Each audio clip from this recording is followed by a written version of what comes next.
这可能是史上第一宗卖天交易。你没听错，这现在卖地卖完之后，连天都能拿出来卖了。最近山东济南的一个县城让人是大开眼界啊！他们以9个多亿的价格出让了低空经济的30年特许经营权。什么意思呢？简单来说啊，就是你买了这片空域，未来30年你就是这片天空的老板了。这人家可不是闹着玩啊！我看了一下，出让低空经济特许经营权的这个县，通航基础设施是很完善的，光通用机场就有2个。这把卖天的这个大举动，很可能就是打算大力发展低空经济产业区。趁着这个事儿啊，好好跟大家介绍一下低空经济啊。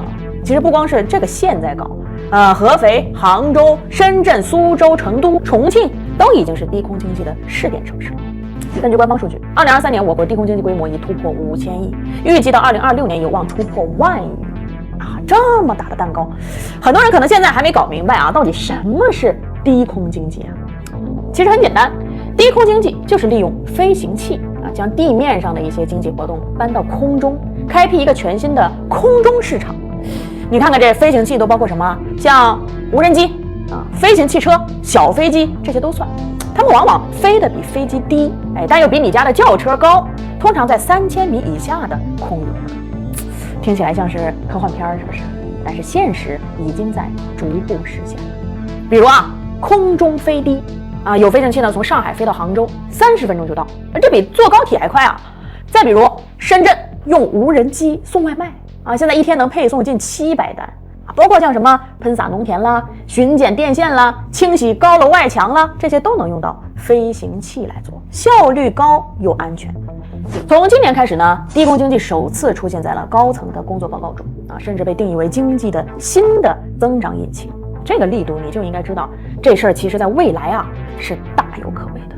不仅带动了产业链集群，而且它还会提供千万个就业岗位有兴趣的我说3个重点。首先是它的产业链超长。你想要飞天，最基本的就是基建设施吧，机场得建吧，跑道、围栏、停车场、道路通通得安排。其次，这飞行器也有产业链什么3电系统电池新材料飞控系统包括飞行员培训那么等你起飞了，各种空中的运营服务也来了空中救援、航拍、测绘，包括飞机的保险、维修、售后，整个产业链拉长来看还是非常有价值的。所以嘛，低空经济不仅是自己在飞，更是带动了一大堆产业一起飞。第二点，咱们国家搞这个方向是相当有技术优势的。大家都知道，现在新能源领域我们是全球领跑，而低空飞行器和电动汽车非常相似，核心的技术架构也是电池、电机、电控以及飞控系统，基本上就是电动车的升级版。那现有的产业链就可以直接拿来实现对接。当然这地面上跑的跟天上飞的要求肯定是不一样的，不过这正好给咱们提供了一个产业升级的机会。最后是能源问题。你仔细看看08年以后高层大力倡导的几乎所有产业都有一个共同点，全是电老虎。什么新能源、储能、高铁、无人驾驶、人工智能乃至低空经济这些行业都离不开电力。而中国的电价相对便宜，这为低空经济就提供了巨大的优势。现在的机票贵很大原因就是因为燃油的成本高，但是在电动垂直起降飞行器中，有66%的项目采用的是全电动技术。那么未来在量产之后，飞行器的运行成本也将大幅降低。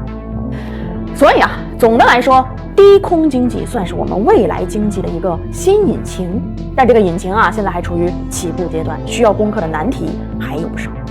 等到什么时候这打飞的就跟坐高铁一样便宜这一天就全面到来，我很期待。散会。